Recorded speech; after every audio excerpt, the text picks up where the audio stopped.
नमस्कार दोस्तों।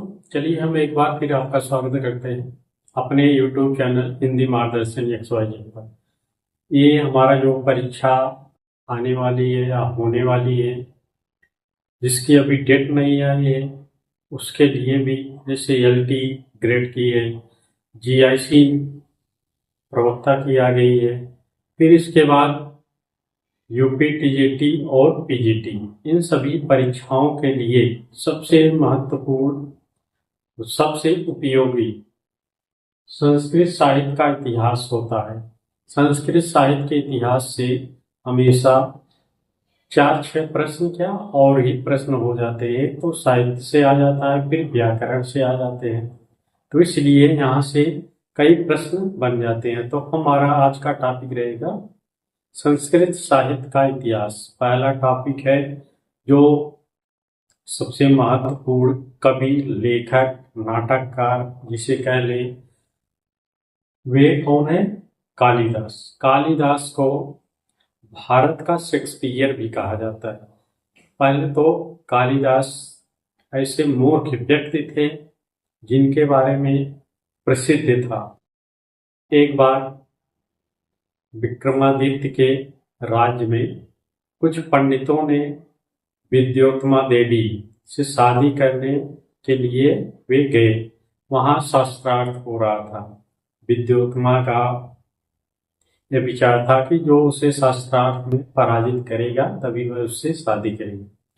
तो यही देखकर जब वहां किसी ने उत्तर उसका नहीं दे पाया, विद्योत्तमा के प्रश्नों का उत्तर जब किसी ने नहीं दे पाया, तो वहां के जो विद्वान गए थे, पंडितों ने क्या किया कि सोचा कि इसकी शादी ऐसे लोग से करवाई जाए, ऐसे व्यक्ति से करवा दिया जाए कि जो बहुत ही मूर्ख हो।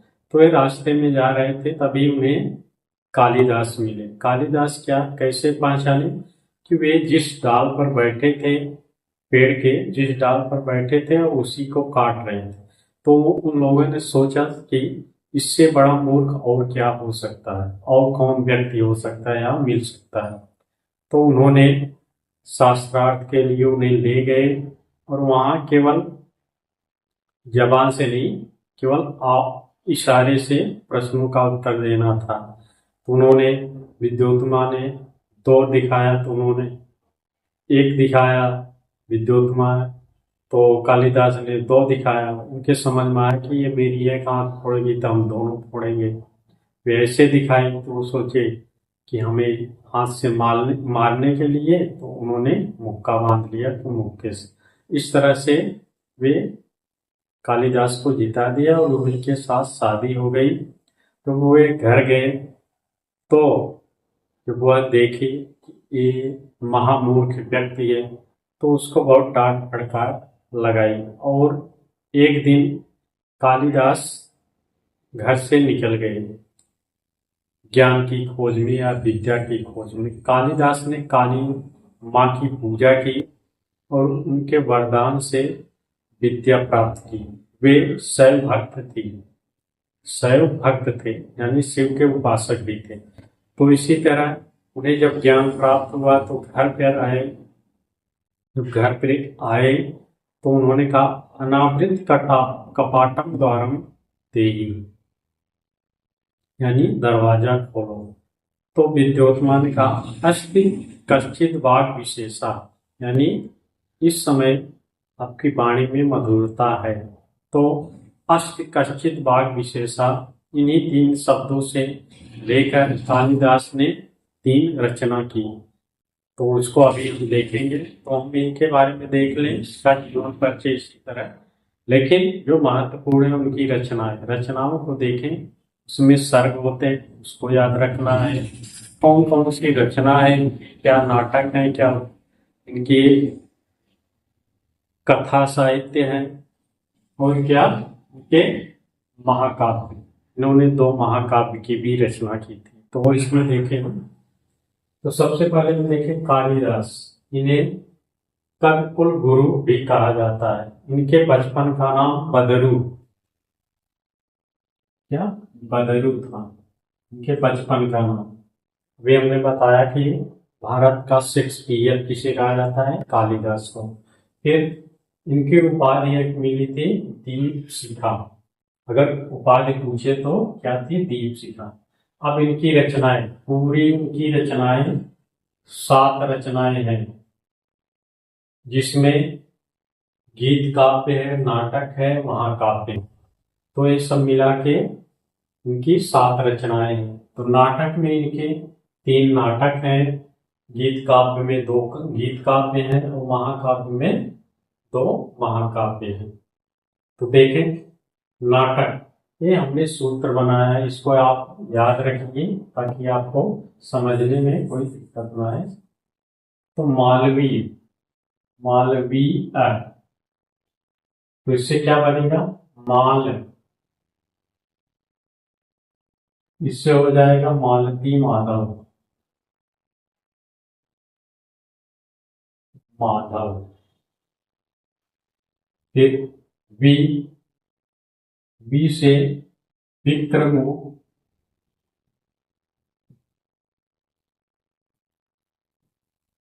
विक्रमो, विक्रमो वसीयम। और अ से अभिज्ञान, विज्ञान शाकुंतलम। ये इनके 3 नाटक हैं। माल से मालवी माधवम, वी से विक्रमोर्वशीयम, अ से अभिज्ञान शाकुंतलम। और ये देखेंगे हम 5 5 5, यानी इसमें 5 सर्ग हैं, इसमें 5 सर्ग हैं और इसमें 7 सर्ग। यहाँ से भी प्रश्न बनते हैं कि मालती माधव कितनी सर्ग हैं, अभिज्ञान शाकुंतलम में कितनी सर्ग हैं। तो आप ये याद रखिए, केवल आपको 3 सूत्र याद रखना है, ये और ये और ये, इसी में आपके सभी आ जाएंगे। तो देखिए कैसे, हमने नाटक बता दिया, मालवीय, क्या हो गया? तीनों आ गए। सबसे महत्वपूर्ण इनका जो है चर्चित हुआ अभिज्ञान शाकुंतलम, मालती माधव, फिर विक्रम और वसीयम, अभिज्ञान शाकुंतलम। अभिज्ञान शाकुंतलम में क्या है कि शकुंतला और दुष्यंत की प्रेम कथा का वर्णन किया गया है। ये श्रृंगार के कवि हैं, श्रृंगार रस के, श्रृंगार रस के कवि हैं, याद रखना। तो क्या है कि शकुंतला और दुष्यंत की प्रेम कथा का वर्णन है। इसमें शकुंतला जो है विश्वामित्र और मेनका की पुत्री है। शकुंतला वह कण्व ऋषि के वन में रहती है, वहीं उन्होंने ही उनका उसका पालन पोषण किया। किसने? कण्व ऋषि ने। तो एक बार दुर्वासा ऋषि गए वहां, देखे हुए, इससे पहले ही जो है शकुंतला और दुष्यंत मिल चुके थे। तो ये शकुंतला जो है उन्हीं के प्यार में, उन्हीं की याद में खोई हुई थी। जब दुर्वासा ऋषि वहां पहुंचे तो उसने ध्यान नहीं दिया, तो उन्होंने श्राप दिया कि जिस की याद में तू खोई हुई है उस वह तुम्हें भूल जाएगा। तो वही बात है। तो दुष्यंत उसको भूल जाता है, लेकिन एक अंगूठी वह देते हैं निशानी, किसको? शकुंतला को। तो यह सची तीर्थ स्थान स्नान में जाती है, वही अंगूठी गिर भी जाती है। तो जो एक मछली उसको खा लेती है, तो उसके पेट में वह जाती है। फिर वह उसी अंगूठी को जब वह बाजार में जाता है अंगूठी बेचने, तो राजा देखते हैं, तब उनको सब बातें याद आती है। तब वह फिर शकुंतला और दुष्यंत मिलते हैं, शादी होती है। फिर इसके बाद उनके एक पुत्र भरत होता है। यही शकुंतला की कहानी है, इसी से अभिज्ञान शाकुंतलम। अब देखें गीत काव्य, इनके 2 गीत काव्य हैं। सूत्र है इनका मेघ ऋतु। पहला है मेघ, मेघ से क्या बनेगा? मेघ दूत। और ऋतु,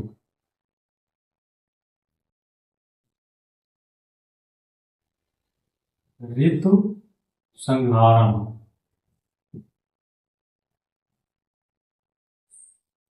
ठीक। मेघ ऋतु, मेघ से मेघदूत, ऋतु से ऋतु संहारम। तो इसमें मेघदूत में इसके दो भाग हैं, पूर्व मेघ और उत्तर मेघ। पूर्व मेघ और उत्तर मेघ। तो ऋतु, ऋतु में हम देखते हैं कितनी है, हमारी ऋतु में 6 है, तो इससे इसमें 6 सर्ग हैं। ऋतु हमारी 6 है तो इसमें 6 सर्ग हैं। तो एक हो गया गीत का। अब देखें इनका महाकाव्य, इनके 2 महाकाव्य हैं। रघु कुमार, रघु मतलब हो गया रघु वंशम,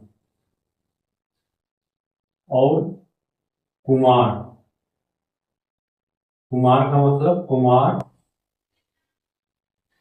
संभवम, का कुमार संभव। इनके 2 महाकाव्य हैं। अब इसमें सर्गों की संख्या देखें, इसमें 19 सर्ग हैं और इसमें 17 सर्ग।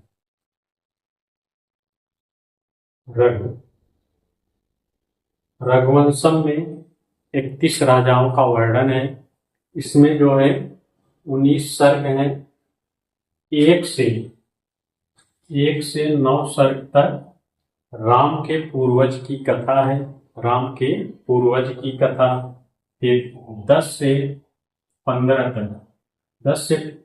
तक राम कथा है। 1 से 9 तक राम के पूर्वज की कथा, फिर 10 से 15 तक राम कथा, फिर 16 से 19 तक राम के वंश की कथा इसमें कही गई है। इसमें रघुवंशम में इसमें 31 राजाओं का वर्णन है। रघु प्रथम राजा माना जाता है। फिर कुमार संभवम, ये क्या है? ये शिव और पार्वती के विवाह के उपरांत कार्तिकेय का जन्म, कार्तिकेय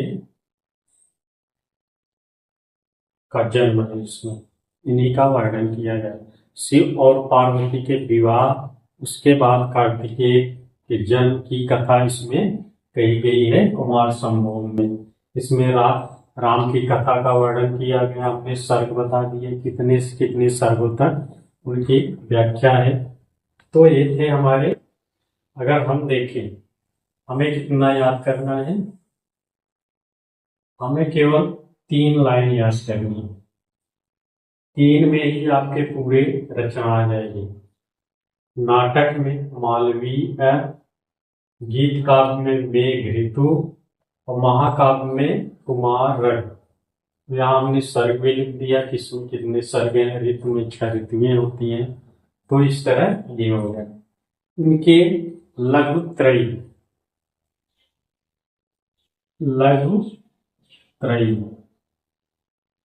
लघुत्रयी में त्रयी मतलब 3, लघु जो है तो इनमें इसमें कुमार रघु मेघ, तुम्हारे आगे तीनों। कुमार संभव, रघुवंशम, मेघदूत, 3 आ गए। इसी को लघु त्रयी भी कहते हैं। प्रश्न बनता है कि इसमें से लघु त्रयी नहीं है, तो ये तीनों दे देगा, एक नहीं रहेगा तो वह बताना रहेगा। इसमें क्या है? कुमार रघु मेघ, यह सूत्र है। कुमार से कुमार संभव, रघु से रघुवंशम, मेघ से मेघदूत। ये आपके यहाँ से एक प्रश्न बनते हैं। फिर हमने कहा कहीं अस्ति कश्चित वाज विशेषा,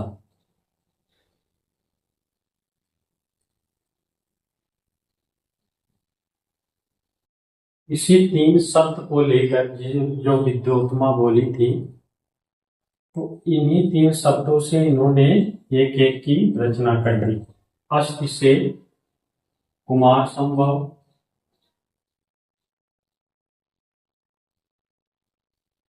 कश्चित से मेघदूत,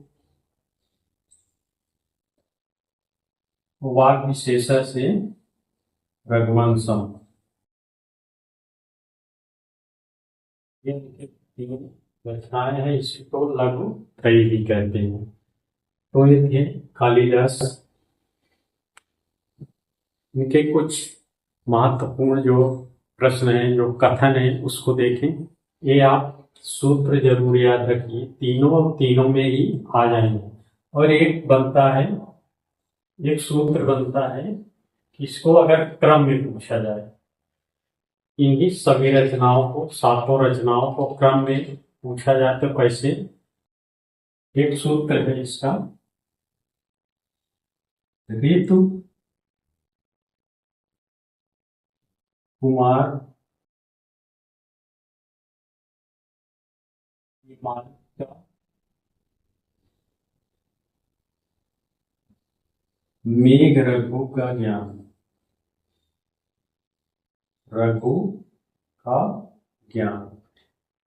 यह क्रम ऋतु संहारम, कुमार संभवम, मालविकाग्निमित्र, मेघदूत, रघुवंश और अज्ञान शाकुंतलम। 1 2 3 4 5 6। ऋतु कुमार की मालविका, ऋतु संहारम, कुमार संभवम, मालविकाग्निमित्र, और एक आएगा विक्रम और वसीय। यहाँ फिर मेघदूत, रघुवंशम और अज्ञान शाकुंतलम, ये क्रम से है। फिर इसमें कुछ कथन भी हैं, इनके द्वारा कहे गए हैं, तो इसमें देखें। इसमें कुछ देख लें कथन। दुर्वासा ऋषि को कालिदास ने क्या कहा, सुलभ कोपो, यानी वे जल्दी गुस्सा हो जाते थे, तो इसीलिए उन्होंने कहा सुलभ कोपो। फिर 2-3 कथन है जो पूछे जाते हैं, इम्पॉर्टेंट है। कर्माता ही प्रकृत कृपणाश चेत न चेतनेषु। कथन है इनका, न धर्म वृद्धेश नय समीक्षते। तीसरा है अर्थ क्रियोपेतम काव्यम। ये तीनों जरूर याद रखिएगा, ये प्रश्न पूछे जाते हैं और पूछे भी गए, इम्पॉर्टेंट है। इस समय तो रचना के साथ कथन भी पूछे जा रहे हैं, तो इसलिए कथन जरूर याद रखिए। कौन सा, कर्माता ही प्रकृति कृपणाश्चेत न चेतनेषु। फिर न धर्म वृद्धेश नय समीक्षते। फिर चौथा है अर्थ क्रियोपेतम काव्यम, ये जरूर याद रखें। मरीच को इन्होंने वीतराग ऋषि कहा। तो इनका एक और देखें, ये जो अज्ञान शाकुंतलम है, एक प्रश्न बनता है कि यह किस पर्व से लिया गया है। अभिज्ञान शाकुंतलम, अज्ञान शाकुंतलम किस पर्व से है, तो वन पर्व, वन पर्व। तो याद रखिए, अगर पूछ लिया जाए तो वन पर्व, महाभारत के वन पर्व, महाभारत के वन पर्व से लिया गया है। फिर इनकी एक है, एक सूत्र याद रखिए, उपमा कालिदास, बहुत ही इंपॉर्टेंट है, इसमें कई कवि आ जाएंगे। उपमा कालिदासस्य भारवे अर्थ गौरवम, अर्थ गौरवम। उपमा कालिदासस्य भारवे अर्थ गौरवम, दंडिने पद लालित,